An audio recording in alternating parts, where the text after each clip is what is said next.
اسرائیل کے سابق army chief نے کچھ اہم انکشافات کیے ہیں۔ وہ انکشافات یہ ہیں کہ اگر اسرائیل ایران کے اوپر وقتاً فوقتاً اٹیک نہ کرتا تو 10 سال پہلے ہی ایران نیوکلیر پاور بن جاتی اور اسرائیل کا وجود ہی ختم ہو جاتا۔ اس کے علاوہ یورپی یونین نے اعلان کیا ہے کہ ایران کی ہم نیوکلیر سائٹس کو وزٹ کرنا چاہتے ہیں۔ اس کے علاوہ عالمی توانائی ایجنسی کا یہ کہنا ہے کہ ایران کے پاس انرچ یورینیم کا ذخیرہ 60% سے زیادہ ہو چکا ہے اور 70% کے قریب پہنچ چکا ہے، جبکہ جوہری ہتھیاروں کی تیاری کے لیے ایران کو 90% انرچڈ یعنی افزودہ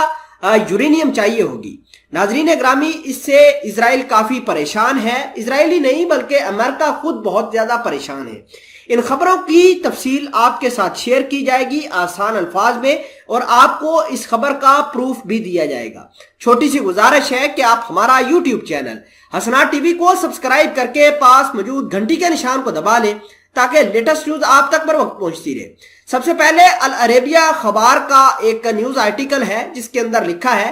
کاروائیاں نہ کرتے تو ایران 10 سال پہلے ایٹمی طاقت بن جاتا، سابق اسرائیلی آرمی چیف۔ تو اس خبر کے اندر انہوں نے اعتراف کیا ہے کہ اسرائیل ایران کو جوہری صلاحیتوں کے حصول سے روکنے کے لیے مختلف کارروائیاں کرتا رہتا ہے، اور اسرائیل نے جتنی بھی کارروائیاں کی ہیں آج تک اس کو جو تصدیق اس کی نہیں کی۔ یہ سارے کے سارے آپریشن اسرائیل نے خفیہ کیے۔ ان کا یہ کہنا تھا کہ اگر اسرائیل ایران کے نیوکلیر پاور پلانٹ خصوصاً نتانز نیوکلیر پاور پلانٹ کو ہٹ نہ کرتے، یا ان کے جو محسن فخری زادہ جو نومبر 2020 کو قتل کیے گئے تھے اسرائیل کے ایجنٹس کی جانب سے، اگر یہ معاملات پیش نہ آتے تو ایران کافی کلوز ہو جاتا ایٹمی ہتھیاروں کو بنانے کے لیے۔ ناظرین گرامی، اس کے علاوہ اسرائیل کے جو سابقہ آرمی چیف ہے جن کا نام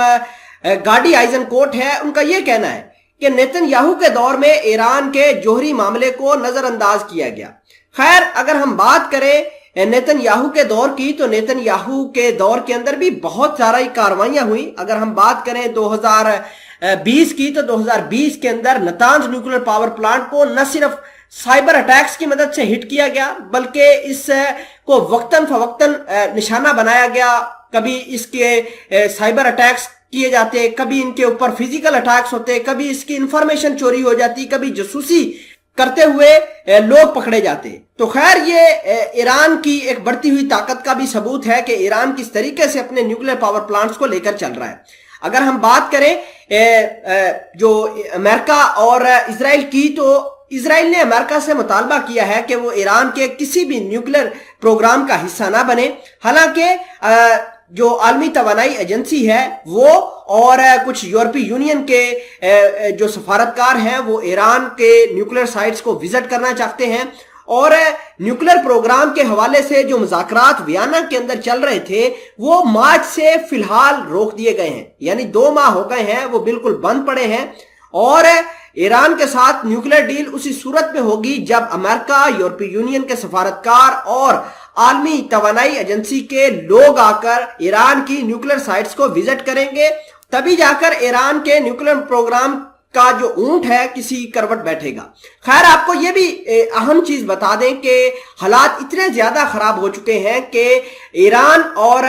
اسرائیل والے ایک دوسرے کے اوپر اٹیک کرنے کی کوشش کر رہے ہیں۔ ایران کے بارے میں یہ بھی کہا گیا ہے کہ نفتالی بینٹ کے پاس کچھ ثبوت لگے ہیں کہ ایران نے عالمی توانائی ایجنسی کے کچھ دستاویزات کے اندر رد و بدل کی ہے، اور اپنے نیوکلیر پروگرام کے حوالے سے انہوں نے انفارمیشن کو غلط ان کو فراہم کی ہے۔ اسرائیل نے اپنی سیکورٹی فورسز خصوصاً ایئر فورس کو ہدایات جاری کی ہیں کہ وہ الرٹ رہیں، اور اسرائیل کی فوج کی طویل فاصلے پر فضائی حملوں کی مشقیں بھی آج کل تل ابیب کے اندر جاری ہیں۔